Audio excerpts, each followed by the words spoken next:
a lot of these cancers also, unfortunately, are detected way too late, like ovarian cancer, pancreatic cancer, glioblastoma, late stage lung cancer. It's all too late by the time we know something, because of what we have. And so we're trying to develop this new arm of how to target cancer. You guys are trying to figure out whether the cancer is still there or, can you detect it earlier on? And actually, the earlier you detect it, the earlier it is easier to treat it, right? 'Cause I actually think that in the long term, if we could also improve diagnostics, to detect more early disease, that would actually help the therapeutic space also because you can go in earlier and you can treat problems earlier, just like anything in life. Welcome to Brave. Learn from Southeast Asia's best tech leaders. Build the future, learn from our past, and stay human in between. No BS on success. I'm Jeremy Au, venture capitalist, serial founder, Harvard MBA, science fiction nerd, and dad of 2 daughters. Every week, we debate startup news, interview changemakers, answer listener questions, and share personal insights. Join our movement of over 40,000 members and get transcripts, resources, and community at www.bravesea.com. Stay well and stay brave. Hey, Joshua, so excited to have you. Your first episode with us was in episode 202, and you're off to change the world. So glad to see you after 3 years. Yeah, thanks for having me back on the show. I'm glad I'm still around fighting the good fight. How have you been? Yeah, I know you're celebrating my birthday today. Big milestone. Thanks again for doing this while I hustle in all the time. I think a podcast is a hobby for me, right? So I think it's nice and relaxing. Joshua, could you introduce yourself for those who don't know you? Yeah, sure. So just to recap, I'm Joshua Wang. I'm the founder and CEO of VerImmune Inc. Yeah. We're a biotech startup focusing on creating this novel delivery system that can target many different kinds of diseases, such as cancer, which is our lead program, but we're also looking at other inflammatory diseases. I'm a vaccine scientist by training. That's my background. That's why I did my scientific PhD in. And I'm Singaporean. I was born and raised here, but I was trained overseas. And the last time I was on this podcast, I talked about my son, and he's a lot older now. He's I think he calls himself a boy, not even a toddler. So yeah, I think things are good. Yeah. No, and I think, you have shared such a fascinating story back in episode 202. You shared about, obviously, your journey as somebody who's studying business, and then you went on to eventually transfer into science at Imperial College. And then you talked about how you became a PhD, and then how you eventually became a founder across 2 different startups. And we also talked about how we met, oh my God, almost over 10 years ago. Yeah. Right? Oh my God, time flies, right? Time flies, man. So to recap, we first met each other at the Harvard Innovation Lab. Yeah. And we were the only 2 Singaporeans at that point of time. Mm-hmm. And then, actually, I guess the third was Desmond, right? A couple of us, there was a couple of, there was another, I had a co-founder also. Yeah, so it was a couple of us around there fighting a good fight. And we were always like, in Boston, it's always like, you're like, I don't want to presume that you're Singaporean, but based on your accent. My accent is pretty clear. Changed. So you always sidle up. You're like, well, are you Singaporean? This is the case. So that's how we got to know each other. Yeah. So time flies. And obviously it was interesting for you to obviously continue building out this vaccine approach of tricking cancer and your immune system into kind of like nuking each other. So could you explain what the full vision of what your current startup will do if it succeeds? Yeah. So the whole premise is that we are fooling the body to think that cancer is a past infection. So the problem with cancer, if we could distill it in one simple sentence, is that it always comes back. We've got all these great treatments out there right now, and they do a really good job of killing the cancer at the first go, whether it's chemotherapy, through poisoning, radiation, being it surgery, or now immunotherapy, using the immune system. The problem is the cancer always finds a way to come back. It's called recurrence. So that's really the unmet need in our space for cancer. And so that's what a lot of people are focused on. At VerImmune, for this our cancer program, we're taking this a little bit different. Where we think we took somewhat of a first principles approach, where it's like, okay, what else comes back in your body? But somehow your body is efficient at getting rid of it again. Like what else chronically comes back, but your body can actually truly cure it? And that's your infectious disease response, against flu, measles, chickenpox. You get vaccinated as a kid, you have this memory immunity. If you get exposed to measles virus again, these days, right, you get COVID again, after 2 weeks, your immune system clears it. That's kind of the way we were thinking about it. Like, so how could we do that to cancer? How could we make the body go, this guy's back, let's get rid of it? And so we realized that the best way to do this is to fool the body to think that the cancer is not cancer, but actually a past infection. By fooling the body, we mean tricking the body to see the cancer as a past infection. So using your pre-existing immunity to kill it. So what this means is, from a broad approach, what we were thinking was, what is in your body that's lifelong, that's protective, and who has this immunity? So for all practical purposes, the long-term vision of VerImmune is a physician, knock on wood, somebody has cancer. A physician can look at the patient, this cancer patient, and say, I've seen your health records, I've seen your vaccine records, or go take a immunology test. This person has, a pre-existing immune response to this, this infectious virus, virus X. And at VerImmune, we would provide this treatment that would basically repurpose that natural immunity against virus X to now actually go target a cancer, trick the body to think that cancer is this virus and clear it, basically. If the cancer comes back, the body would now recognize it and get rid of it. So that's really what we're trying to do. We're trying to treat cancer, but fundamentally cause it, treat it in such a way that it won't come back. That's really the main goal here. And that's the real unmet need. Yeah.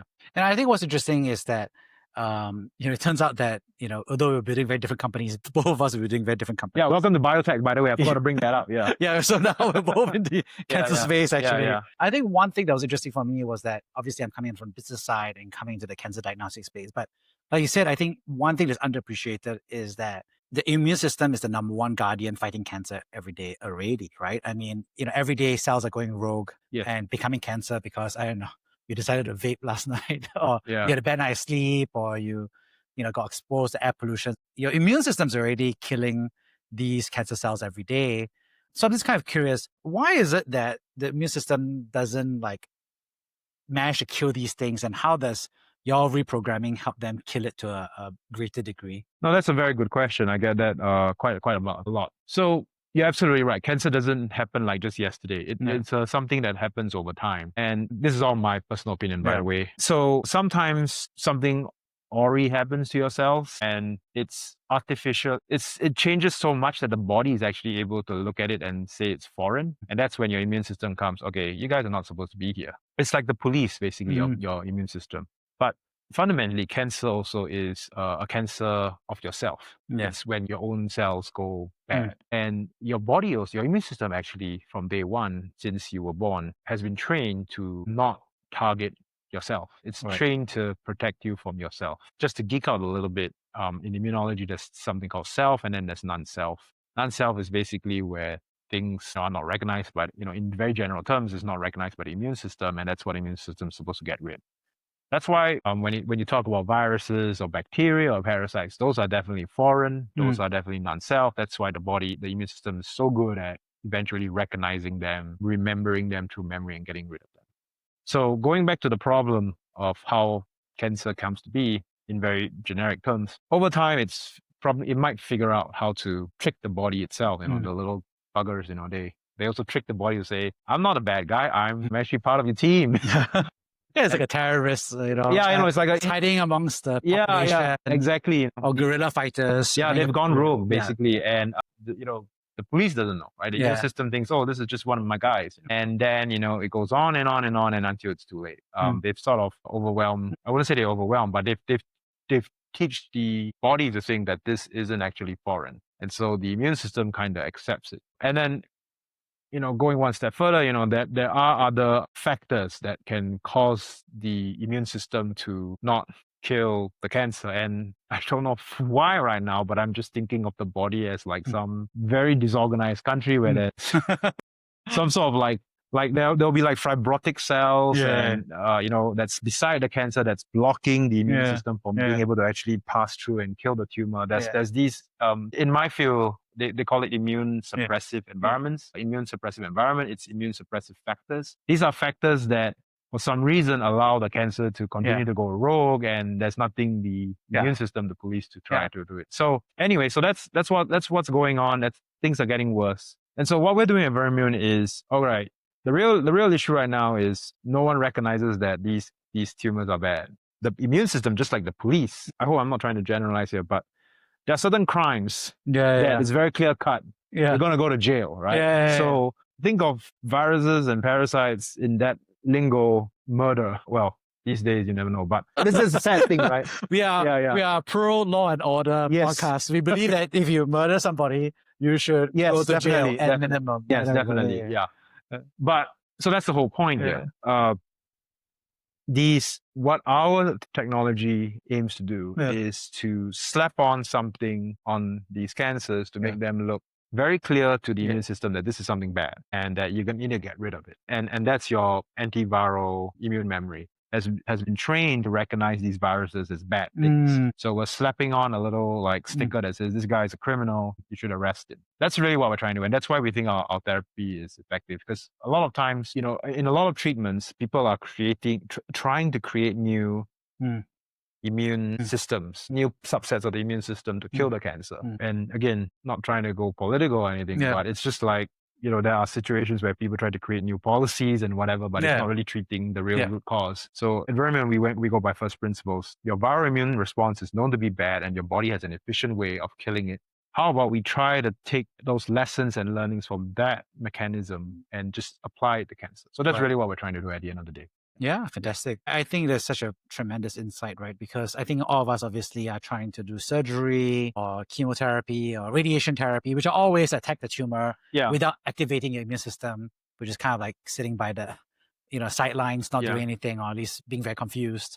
So there's a way to get them into the fight, right? To help alongside everything else that you're doing. Yeah, and yeah, that's exactly right. So I'm glad you brought it up, because I actually think that cancer is such a, you know, cancer tries to evolve, it tries to trick the body. You know, going about it one way is not the best way. That we should have a tool of arsenals. And so and that's why we're really excited about this approach, because the mechanism and the way we're doing it is so different. It's meant to be useful on its own, but also potentially complementary to whatever is out there. Our goal is not to, you know, make another approach redundant. What we're trying to do is create this extra vertical option that could be complementary with other treatments in the future against cancer. That's really the goal here. Yeah.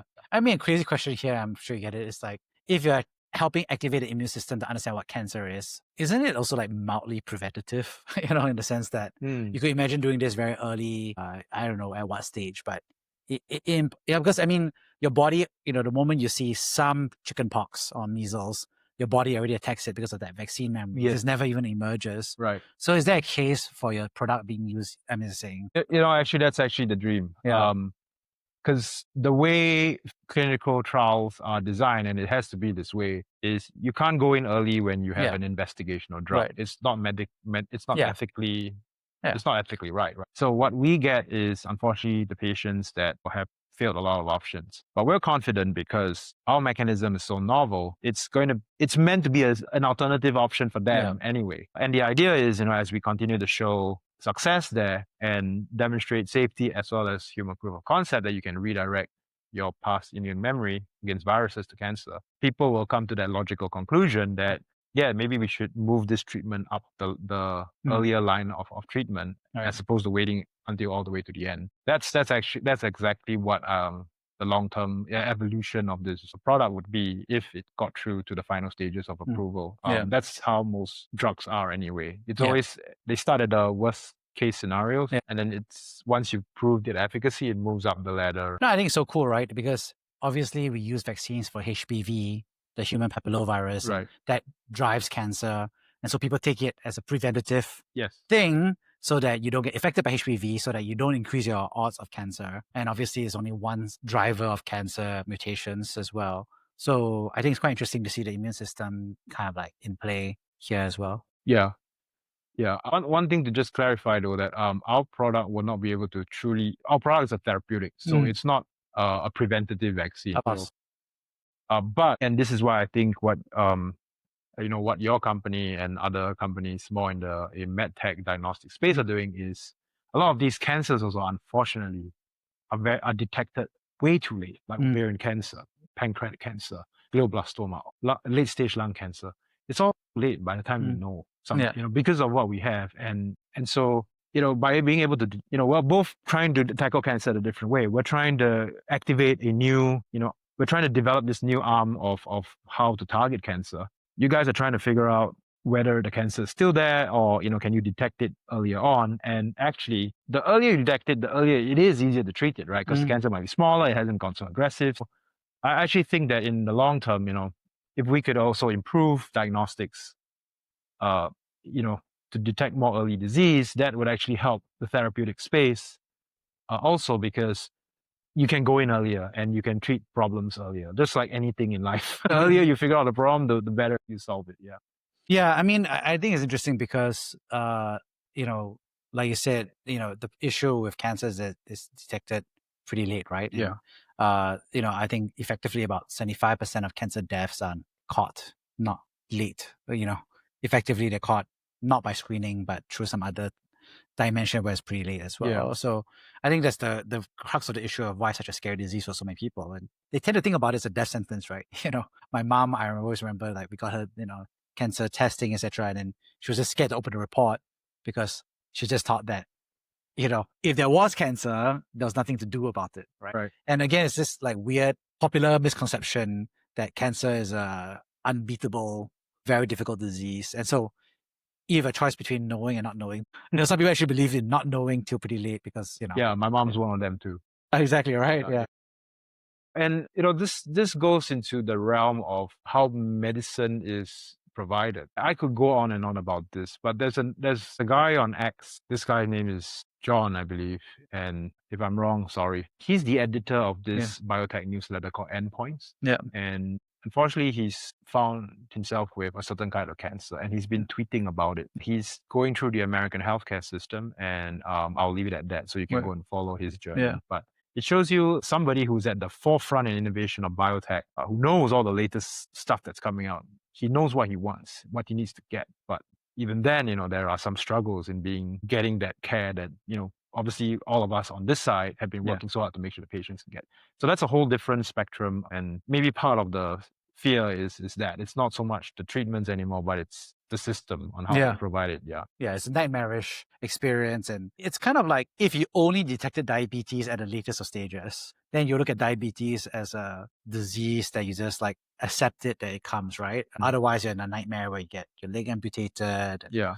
And I mean, frankly, that's how my grandmother and my uncle died from diabetes late stage, because effectively they didn't understand the disease, they didn't manage it well. You can see the system failed them, but they also kind of like weren't able to work with the system anyway, right? Yeah. Whereas today in our generation, I think all of us look at diabetes as a, very, very controllable disease. We understand how it works. We understand there's a good prognosis for it. We understand don't eat carbs and cake or sugar, and we understand now that exercise helps. I mean, it was just like the night and day difference between my grandparents' generation, who didn't understand the disease and saw it as something that you're cursed with. Yeah. And you have the internet. Right? Exactly. And it sometimes gives you more information than you want to. That's part of the issue too. Yeah, no, diabetes is generally considered a chronic disease now. It's not even, it's definitely not a death sentence. There's insulin and all those things. And people are getting cured by diabetes right now with CRISPR and certain stem cell changes. There's a biotech company that's figured a way to fix what's wrong in your pancreas. I think in the next 10 years, we're going to see cures. I don't know how much it's going to cost, but you can imagine that, that's something that one wouldn't have been able to say, 20 years ago. Exactly. I mean, the difference between our grandparents' generation and today is that, across two generations, is diabetes is chronic, curable, and not feared. Yes. I think that's a big difference, right? Yeah. And I think today cancer is at that stage today where it's seen as a incurable death sentence with a lot of fear associated around it. So I think it's interesting to see all of us kind of like, dogpile, try to attack this problem either through early detection or through, new therapeutics as well. So I'm just kind of curious that, what's interesting is that you also continue building this company over time. And I'm just kind of curious how you personally have changed as a founder and leader over the past 3 years since episode 202. Wow, where do I begin? I think one of the things that definitely has changed for me, I went and checked when we talked, and you're right, 3 years ago, that was in 2022. And we were right at the, I guess the beginning, or it has happened already, economic, somewhat of a meltdown. I would say it hasn't really done. Prior to 2022, we had COVID, we had the Operation Warp Speed in US, the whole world came together, we had vaccines, people looked at biotech and they realized, wow, this is something that could be game changing. So a lot of money piled in there, and people started to realize that, it's biotech's a long game. There are a lot of things that didn't work out also, right? Like everything else, there's competition and only some players made it, some didn't. So we started to enter that throw of disillusionment, if that's the right word to use. And so we're still here, and I'm proud to say that we're still fighting and we're still moving our milestones forward, towards our clinical trial. But fundraising got really hard, and we had, like any other startup, we've also faced different problems, in terms of how to, our research or how to move things forward. I would say as a founder and as, the leader of the team, I actually learned a saying which I really like recently. At first it was called choose your difficult, like own the difficulty, which is, here's a problem, how do you can either look at it as a problem or you can look at it as an opportunity. But recently I have a new team member on the team who coined it even more better. They call it a feature or bug. Is this truly a feature? Is this truly a bug, or is this actually a feature? And I think that mindset actually has helped us overcome a lot of, we're a small team. It actually helped us overcome a lot of things that we thought were problems. It wasn't really a problem. It was just the way our mindset was. So I would say from a mindset perspective as a founder, I've changed in that way where I wouldn't say things don't rattle me anymore, but I would say that when there are problems, I don't react so quickly as I used to. Not everything deserves my attention also, I would say. And so I would say that was one of the biggest things that has changed for me in my perspective. Just because something doesn't seem to go according to plan, I'm not as rattled as I used to be. I think the other thing that I would say has changed for me is I've learned not to avoid the difficult conversations. I'm still working on it, but I've learned that sometimes, my job as a founder and trying to do something of this magnitude with limited resources is being more brave in having difficult conversation when things are not going well. We hung out the other day and you talked about how startups are basically an Olympic sport. And that's really so true because, you get past one hurdle, you're now in the next round with everyone who's even better. And you got to beat them before you get to the next round. And so it's like, I tell my team, like we raised our pre-series A. I told my team, all right, we're moving forward to our regulatory filing. Welcome to the quarterfinals. And they're like, so like 3 more times and then it's the finals? I'm like, no, that's not what I meant. But I'm like, we just passed the heat. So, there's going to be more. And I think in that sense, performance becomes very critical. The whole team has to perform at their highest level, like an Olympic sport. And if someone is not pulling their weight, you have to be able to tell them early on, like, look, you're not pulling your weight. And I'm generally a person that I grew up as a person that likes to be friends with everyone. That's just in me. I don't like conflict actually. So this is something that I've had to try to learn and also give it to people. And when people are being told that they kind of suck, they also appreciate it when you give it to them straight. Sometimes I do a lot of that. I try to tell them, but I'm afraid of hurting them also, and so it comes off a little mangled. So this is one of the things I've learned since we've met, that you're not doing anyone any favors by not telling them that they're not living up to their standards. And that's what I tell my team and my board and anybody else that's with me in this journey, even my advisors, consultants. If I'm not performing, you should have the psychological safety to tell me and give it to me straight. I won't like it, but that's the kind of culture I'm trying to build here. And I'm sure there are other things, but at a high level, just being able to look at things from both sides of the coin more, so that you can be calm and effective when problems come, and just being more of a communicator to the team and to the overall mission, just to make sure that we are performing at the highest level. Yeah, I think there's a lot to unpack there. Obviously, I think there's two parts. Obviously, one is the macro changes, which I think we'll get to later in the conversation. But I think let's stick with what you said, which is the personal changes. I think difficult conversations and Olympic sport. I think first of all, I resonate with you about the fact that startups is an Olympic sport, right? I mean, I think a lot of people use a lot of like different analogies, whether it's warfare or school or whatever it is. But I think Olympic sport is a good one because there are certain stages, like, you can call it, like you said, pre-series A, series A, series B. Those are like certain gates, if that makes sense. And like you said, everybody is a good faith competitor, so it's a very difficult sport to play. Yeah. I mean, the basketball team is a good example, although the NBA has evolved, right? There used to be I get the shooting guard, the guy that shoots the 3-pointers, right? And you got to rely on him to shoot the threes. That's why he's on the team. He's the best shooter. And if they're not shooting the threes, you got to, as the coach on the sideline, you got to tell him, look, shoot your threes. Yeah, right. I don't know. I've started reading a lot more around because startups is like an Olympic sport. I've been reading a lot more documentaries around some of these high sports athletes, right? How do they keep their mind at it? Like Kobe Bryant, someone that he has a reputation for just being obsessed and really just focusing on the game. I'm not saying that I'm trying to emulate Kobe Bryant, but I'm just saying that he has that philosophy that I think actually is very critical in making sure the team performs at their highest level. Yeah. And I like what you said about difficult conversations because, frankly, I myself have struggled with them as well, right? I mean, I don't think it's easy to have those conversations because, you work with them, you hire them, you train them, you're buddies with them, and then you got to tell them, like, hey, you're not measuring up. Not easy. It's not easy also. And if you look at it from their perspective, you are their boss at the end of the day. There is that fundamental fear that they can't tell you everything also. And so that's something that I'm still trying to figure out, which is how do you create that culture where there is a clear role in the hierarchies, but how do you create a culture such that they can call you out too, and everybody knows it's in the best interest of the team. Yeah. Right. There'll be days where probably Kobe doesn't play well. I'm not saying I'm Kobe, but I'm just talking about the Kobe Shaq era in the Lakers, right? Like one of them's not performing, right? So somebody's got to call them out, right? And I think that's the difficult part, which is that keeping that two-way culture is actually really, really difficult because it's really not easy. I think there's a lot of visionary founders out there who are obviously pushing really hard. They have a little bit of the reality distortion field. And I think it does get results in terms of pushing the team. But I think the shadow of that, like you said, is that the team can be quite afraid to tell them the truth or, pushback. Yeah. Yeah. I mean, that's the question, right? Like how can one actually be an effective founder and leader, basically? Because there are many stories out there, right, of successful founders like Steve Jobs and whatever. And, there are stories about how they behaved and all that, right? And there's multiple ways to skin a cat. Let's just put it this way. But I think it all boils down to having effective communication. Yeah.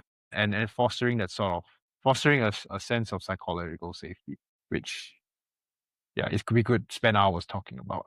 No, and I think there's actually a perfect dimension to tease apart, right? Which is that founders have different spikes from leaders in terms of what needs to be done, right? I mean, I'm just saying, like, they're not mutually exclusive, neither are they totally the same either, right? I mean, as a founder, you have to be unconventional, obviously, because you're building something from scratch. You have to gather resources, whether it's rally the troops, and then you've got to execute on that, normally by yourself or a very small team. Versus, I think, a leader, the transition in context of startup is getting bigger than yourself, right? You might have managers, you have managers of managers. How do you inspire? How do you prioritize? And how do you delegate in a way that lets you focus on what needs to be done? There is a transition between the founder to the growth stage founder and leader. Yeah. No, and that's true. And I think, there was this thing going on, I don't know, was it a year now? Or, there was this conversation. I think it was it the Airbnb CEO who coined the founder mode? Brian Chesky. Yeah. He was going on about how at the end of the day, founder mode is very, very important. And that's how your entire leadership team should be. Founders shouldn't delegate. Founders should still be on it. And I have my own personal opinions around that. But because you got to trust your team, right? Yeah. You brought them in for a certain reason to shoot the threes and handle this and that. And you don't want to be a micromanager, but you do need to know what's going on. Yeah. And so, it's a whole area of complexity, I would say. So, I think you started talking a little bit about the macros as well. And I think it's interesting because there's a big difference, obviously, between 2020, 2022, 2025, and probably the future, which is, 2030 to 2035, right? To me, obviously, 2020 was a scary part, right? Which was the pandemic. Nobody knew what's going on. I think for the first time, many people felt fear from the environment. Before that, nobody's afraid of tsunamis or avalanches because most of the people live in in a nice city, or maybe it's earthquake equivalent. No, I think that the fear of a global pandemic really felt like it was going back to like man versus nature. A little bit primal nature dynamic where people felt helpless and powerless. And I think 2022 obviously was when the vaccines were getting rolled out, and then Operation Warp Speed And, those things eventually save the world, right? Because now it's 2025 and all of us are hanging out. The restaurants are just as busy as ever, if not even more crowded. People are using the subway again. So I think, if you look at 2020, 2025, I feel like, a big part of it was like vaccine save the world, then save the world. The US government with Operation Warp Speed, and obviously the Chinese government with Sinovac, obviously saved the world in the sense that, it made COVID from a highly deadly roulette wheel of death, or long COVID, handicap, kind of like chronic disease, to something that's people are not even thinking about it. They're like, I have either the flu or COVID, and then they just move on with life, right? Mm-hmm. It's almost kind of weird because it's like, from my perspective, it's like such a wonderful success story of the biotech and the vaccine space. And also, we've kind of forgot about it. It's like, thank you very much. We shook your hand. We give you the medal. Bye-bye. We're back to something else. New problems. We got other stuff to deal with, hardware and AI. Don't get me wrong, those things are great, but it's kind of funny to see that. Yeah, I mean, I think, the macro changes. Yeah, so, I think what happened is, the world came to a stop suddenly, right? And so there was a lot of incentive. I mean, that's what the newspapers report, right? There was a lot of incentives being rolled out. And so there were certain changes in certain economic indicators like inflation. Things got more expensive, and the market sort of recovered, but never really did. The cost of capital started to go up, and investments, it's got more expensive to do investments. And so it just, I think it changed a couple of things, basically. Yeah. So I'm just kind of curious, when you look towards the future, like, how do you see biotech? What do you see are the changes that you think from the industrial or VC perspective? Yeah, biotech has fundamentally, early stage biotech has, in my personal opinion, and this is my personal opinion, has changed fundamentally, I would say, in the long term. And I personally am not 100% sure how this is going to evolve. The old days were not so, prior to what's happening now is you have scientists in the lab, or scientists plus a good business partner. They have an interesting technology. They think it's can be commercialized into a drug candidate. They found a company. They work together. They raise investment. seed, series, whatever. They find a VC. They raise more money, and then they bring the drug to clinical trials, and you exit. And then maybe the drug either fails or gets acquired by pharma. It's a standard biotech fundraising life cycle, and that's a pretty typical life cycle also for tech, right?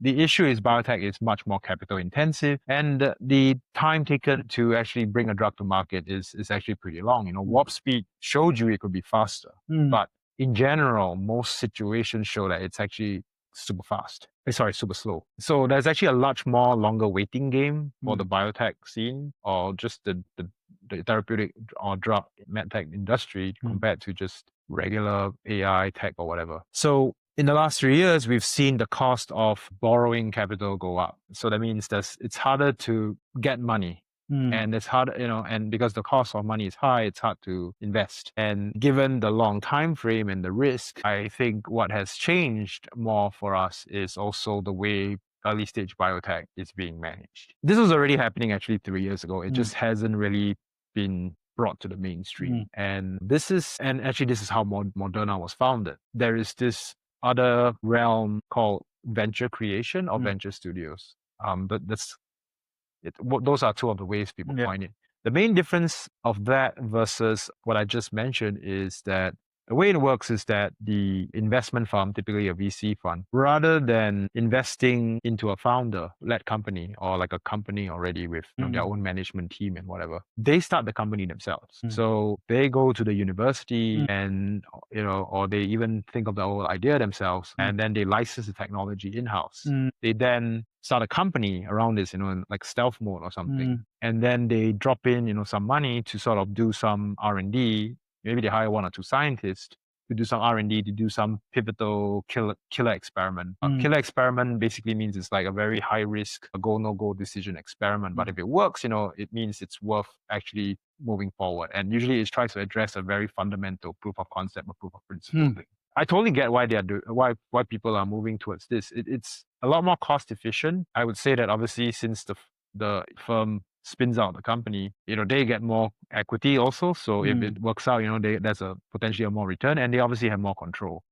Take that, right? And so if Flagship obviously did that successfully with Moderna, and Moderna was the success story, right? Like we talked about several minutes ago. And so, other funds might be looking at Flagship and go, hey, why can't we do this? We have experience. We have successfully invested in people. We have, we know successful entrepreneurs who exited their companies in biotech. We could do this too. So everyone's doing it now to a certain degree. There are still some VC funds, I believe, that are investing purely into companies, but there are, I guess, more and more funds now doing this, including new funds that are being created just to focus slowly on venture creation, venture studio. And so what that also means is that for companies that are founder-led, right, like a scientist from the university or professor or undergrad, right, decides to start a company, they manage to maybe do a friends and family round, and then, now they're supposed to go to these same VCs to get their Series A or get their pre-Series A or seed round. But they can't anymore because, this whole initial stage is now done by the venture creation model. And there's nothing wrong with the venture creation model. I want to be very, very clear. I want to, it's totally makes sense. And it's a way, they're not just going to take some random useless technology or so and start a company, right? They're going to look at things that are they think it's truly transformative, game-changing. It's just that they're doing it within their own studio, I guess, as opposed to funding an outside company, which is what it used to be. And so there's actually more competition for early stage capital.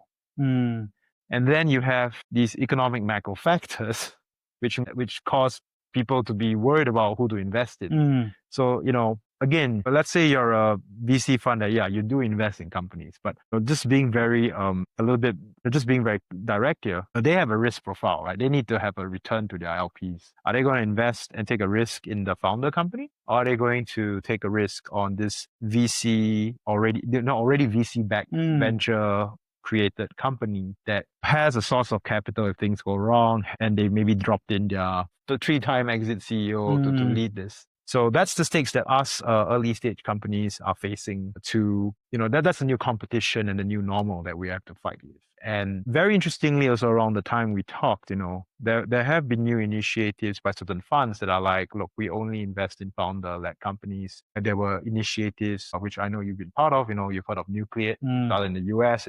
There's even a chapter in Singapore. And it's actually supported by certain new VC funds also that actually really want to focus on the founder, because they know that, there's always going to be some people with that founder DNA who want to start companies and move things. And it's not pity money, but it's just recognizing that these, brave individuals deserve to be backed if they truly do have a compelling story. But the reality is that's what the competitive landscape it is. If you actually looked at biotech last year, VC funding, there was actually more capital invested. The thing to note, though, is even though there was more capital invested, it was really concentrated in a few mega rounds. And when you looked at the mega rounds, we're talking like 500 million Series A. There was even a $1 billion Series A. These were from very legitimate, famous funds that have brought very exciting technologies. Some of them might have even invested in Moderna or, some other companies to the market. So, it's just fighting for attention and also fighting for credibility. That's what's going on right now in the space. But it's a big world. I would say it's a big world. There's a lot of people that do want to invest in innovative technologies. And so at the end of the day, this is the competition. But again, remember, starting a company, it has always been an Olympic sport. I love I'm not trying to digress here, but I'll tell you something.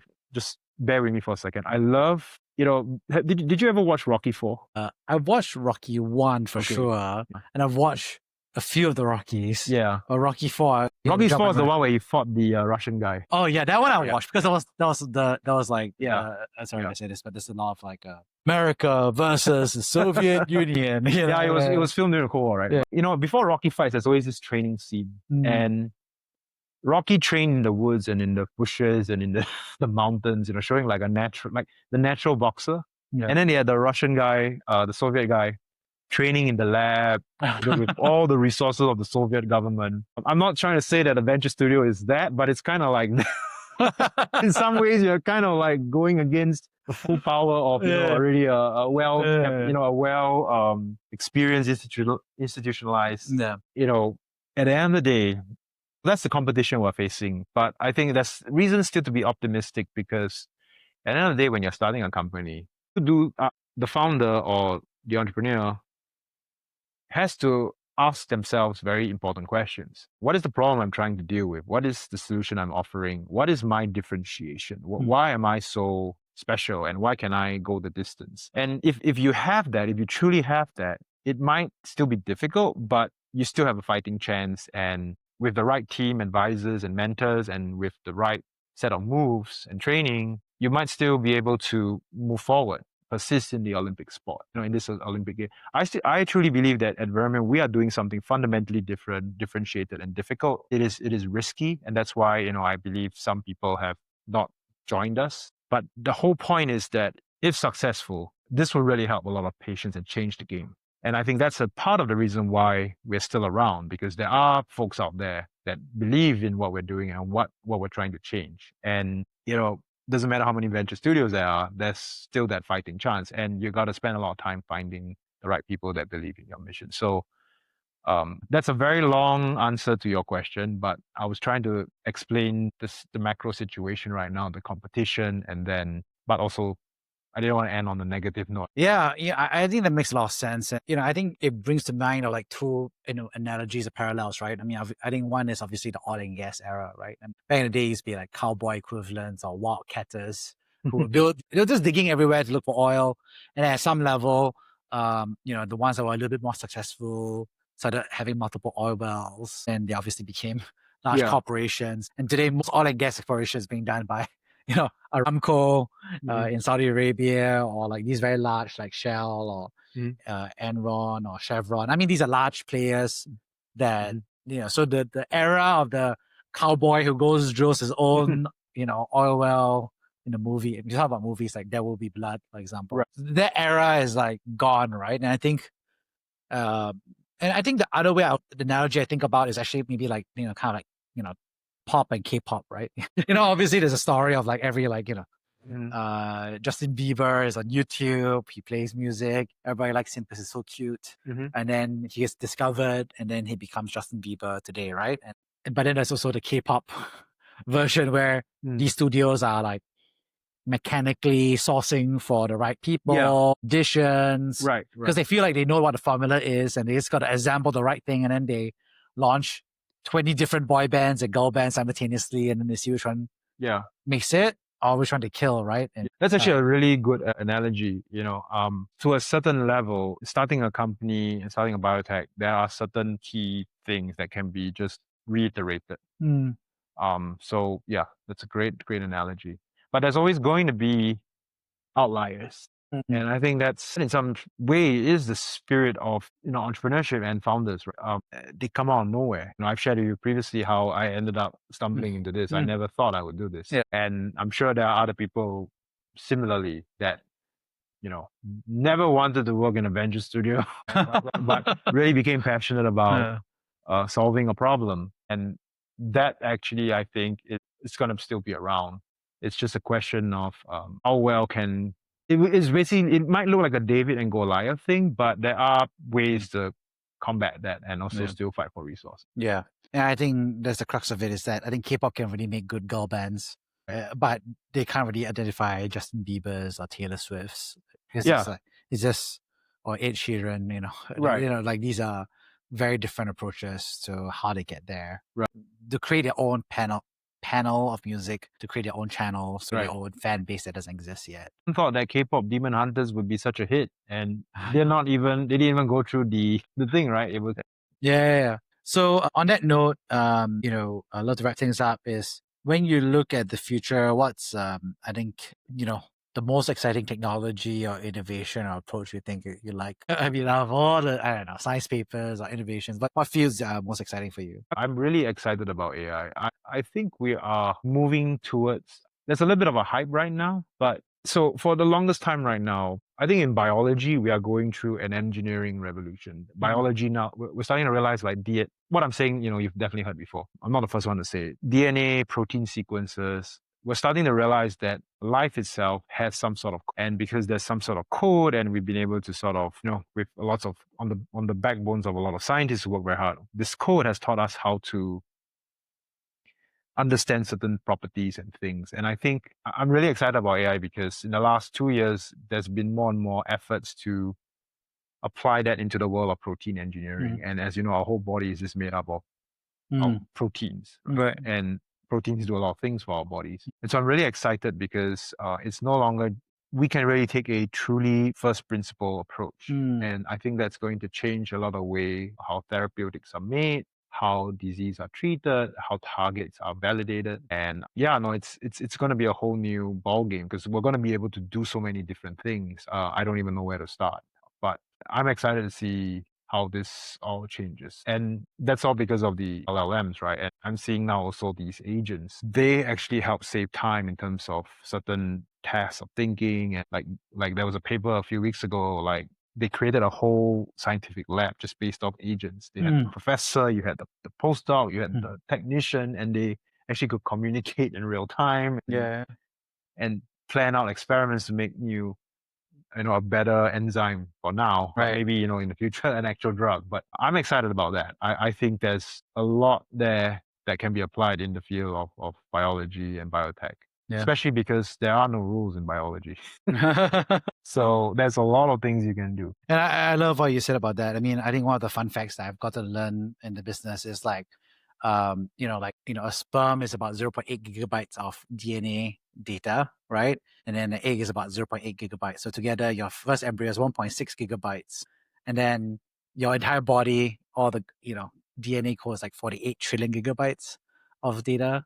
Just on the DNA level, does include your RNA, your proteins, and everything else that's floating around you. And like you said, the only thing that can attack that problem is AI, because no human is ever going to be able to sequence, analyze, or even try to figure out how to have an approach for all of that data in your body. Yeah, there's just so much things we don't even understand about ourselves. And so having a way to sort of compartmentalize that and sort of sift through these new models is something I'm truly excited about. There's a lot of crazy things that people are doing, showing like you could take proteins and make them like Legos now. It's just blows my mind. I'm very optimistic about the future of where we are, this industry that we're in. Sure, there's a couple of hiccups with the macro factors, but I think in general, we're moving in the right direction. Yeah. And that will not only hopefully can be applied in multiple diseases. Yeah. On that note, good to wrap up, and see you next time, hopefully shorter than 3 years. Yes. Yeah. Thank you for listening to Brave. If you enjoyed this episode, please share the podcast with your friends and colleagues. We would also appreciate you leaving a rating or review. Head over to www.bravesea.com for member content, resources, and community. Stay well and stay brave.